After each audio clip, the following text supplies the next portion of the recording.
Okay, let's try to wrap this up in 3 videos. I couldn't promise that that's actually going to happen, but, you know, hey, we can always try, right? All right, so what is the point of a genetic map? What are they good for?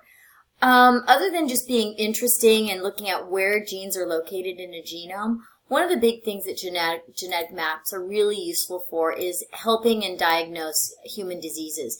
If you understand where along a chromosome certain traits are, you might have an idea what other traits that given disease travels with. Excuse me. It also helps with cloning disease genes. If you know where a linked gene is, it'll help you find the one that you're interested in, and it'll help you, when we talk about cloning, it'll help you remove that gene and put it into a bacteria for study. And it also allows you to predict how likely it is for that trait to move along to another generation. Genetic maps are usually done via, or at least in the early days, they were done using recombination analysis, which is what we just talked about. Looking at how many times you'll see a certain set of traits travel together. Nowadays, we use DNA sequencing. You can sequence an entire genome relatively quickly now, actually, relatively inexpensively as well. That's a molecular mechanism or a molecular approach at studying genetics that we'll talk about later on in the semester. So, genetic maps that are created using recombination analysis. Basically what these are doing is allowing you to estimate how far genes are from one another based on how often you get recombination. And so basically you're calculating how often crossing over occurs between 2 genes. And so if genes are far apart, then you're going to get lots of recombinant offspring. So going back to my pen here, if you have a gene at the top and a gene at the bottom, and you have a lot of crossing over occur, you're going to get a lot of recombination, lots of recombinant offspring. If the 2 genes occur really close together and you don't get a lot of recombination, then you can assume that the genes are very close to one another. Now, genetic mapping experiments are typically going to be done using what we call a test cross. In a test cross, you are always going to use the homozygous recessive as the known entity, and you're going to be crossing it with something that looks dominant. So that the dominant's either going to be like, let's use the same letter, shall we? The dominant's either going to be big A, or something that appears dominant is going to be heterozygous, big A, little a. The question is, which one do you have in a test cross? You're going to have 2 individuals that appear with the dominant trait or the dominant phenotype. If you want to know if it's big A or big A, little a, you always cross it with the heterozygous recessive. You know what that is. And based on simple Punnett squares, if you use little a here, and you have big A, you know that you're going to get 100% dominant phenotype. On the other hand, let's come over here. If you have little a, and your unknown is big A, little a, then when you figure out your Punnett square here, you're going to have 1/2 dominant and 1/2 recessive appearing individuals. And so in this case, in this test cross that you're doing here, you're testing whether or not the individual with the dominant appearance, the dominant phenotype, is homozygous dominant or heterozygous. I have a prettier picture here for you to look at. This is what you'll see in the book. Oh, sorry. So over here in this particular test cross, you're actually doing a test cross using a dihybrid cross. Over here is your homozygous recessive. Here, you don't know, let's say for example, you don't know what this individual is, okay? You know that this particular female is demonstrating dominant alleles. So in this case, you have long bristles, gray body, versus short bristles, ebony body, okay? And you're testing whether or not this individual is homozygous or heterozygous for those traits. And you can do that by looking at the recombination frequency of the offspring. What is that going to tell you? Basically, what you're going to be dealing with is what we call a recombination frequency. Sorry, guys. Where did it go? I'm sorry, I lost my camera for a minute there. There it is. So sorry about that. So in a recombination frequency, gotta love it when that happens, right? What you're doing is you're calculating what we're going to call a map distance, which is the number, basically, the number of base pairs between two genes.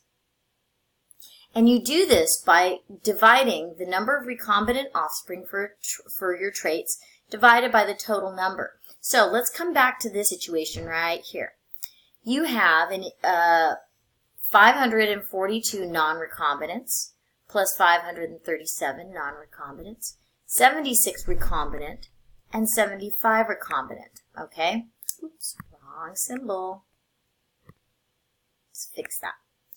Now, in terms of your recombinants, okay, your recombinants are going to be 76 and 75. Here they are. When you crunch the math and you multiply it by 100 to give you a percentage, you end up with 12.3% apart. In other words, if you look at a chromosome and the entire length of the chromosome is 100%, you know that these two genes are 12.3% distance along this entire length apart. The units are typically called map units, but a lot of times you can also call them centimorgans because this was worked out in Morgan's Drosophila lab, and this was a way to kind of honor him in this particular case. So for the S and the E genes, you have a 12.3% map unit distance apart along the chromosome. One map unit is about 1% recombination, or if you want to think about it, it's 1% distance along the length of the entire chromosome. So again, if this is 100%, you would have, basically for the gene we're interested in, a 12.3% distance between the two. So that would look kind of like the two genes like that. Okay. So, it turns out that Alfred Sturtevant, who was an undergraduate in Morgan's lab, so here you are, some guy who was basically a freshman, right, figured this out. That's pretty impressive. Well, maybe he could have been like a freshman, or a junior, or a senior. But if you think about it, this guy was probably in his late teens, early 20s when he figured this out. That is pretty darn insightful for Alfred Sturtevant. He actually ended up being knighted for this discovery, so we now call him Lord Sturtevant. What he did was he mapped out the genes that were involved in body color, eye color, and wing shape.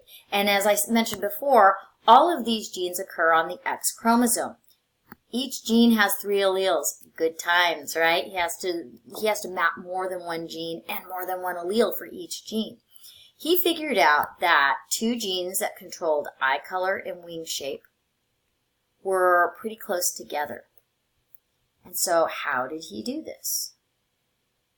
Okay, I'm going to broaden out my window here real quick so that we could see a little bit more. Okay, so when you look at the mutant alleles and the mutant phenotypes, okay, the mutant phenotypes, yellow would be body color, little y is body color, little y plus is gray, and so forth. So this is your key for solving the different genes versus different alleles. And Alfred's hypothesis was that you could figure out the distance between 2 genes on a chromosome by calculating how often you see new recombinant individuals.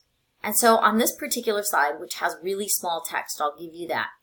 What he did was he calculated using a female that had dominant phenotypes, okay?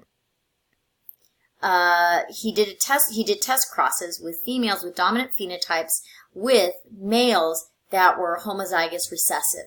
And then he counted all the offspring that he got. Gray body, red eyes. Yellow body, white eyes. Gray body, white eyes. Yellow body, red eyes. The good thing about Drosophila is that they regenerate about every 7 days, and they're fully mature in 7 days. So every week he had a whole new population to count.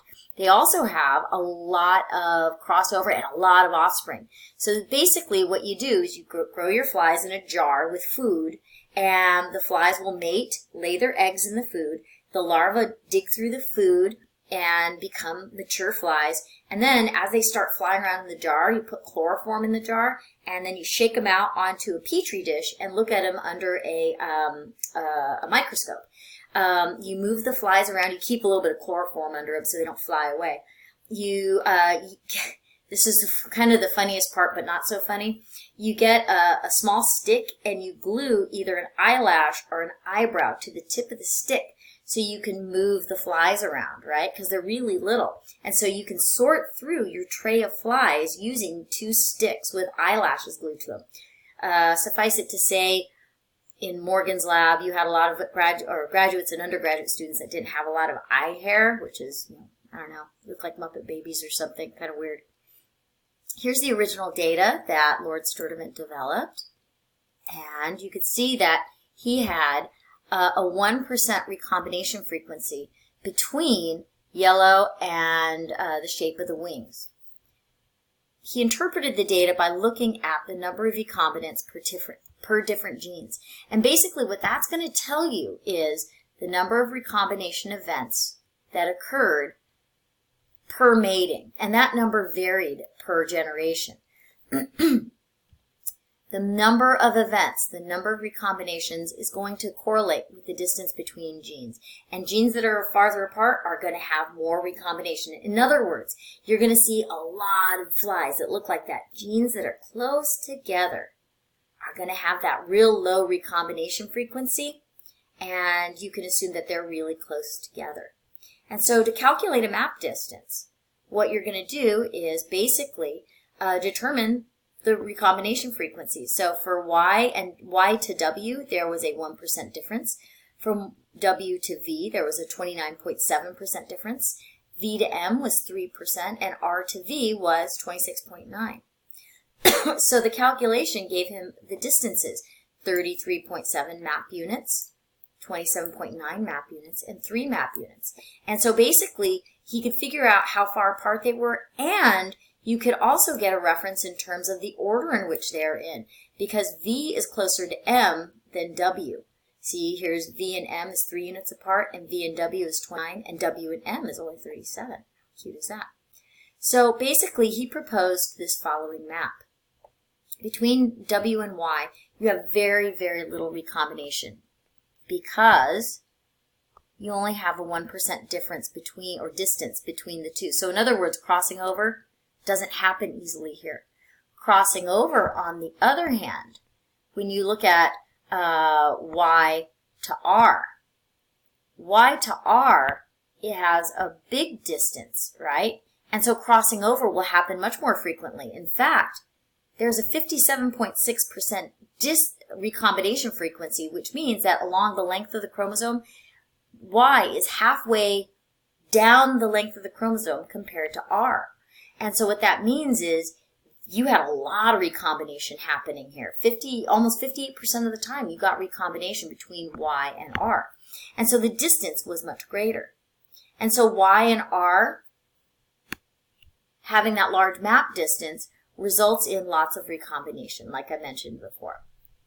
Now, what does this tell you about crossing over in general? Map distance along the length of the chromosome, actually at about 50%, tells you after you exceed 50%, usually genes are on 2 different chromosomes.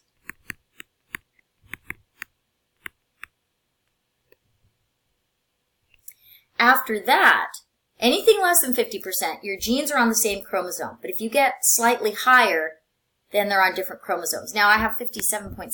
What the heck is that? There is some variability because we are talking about statistics here.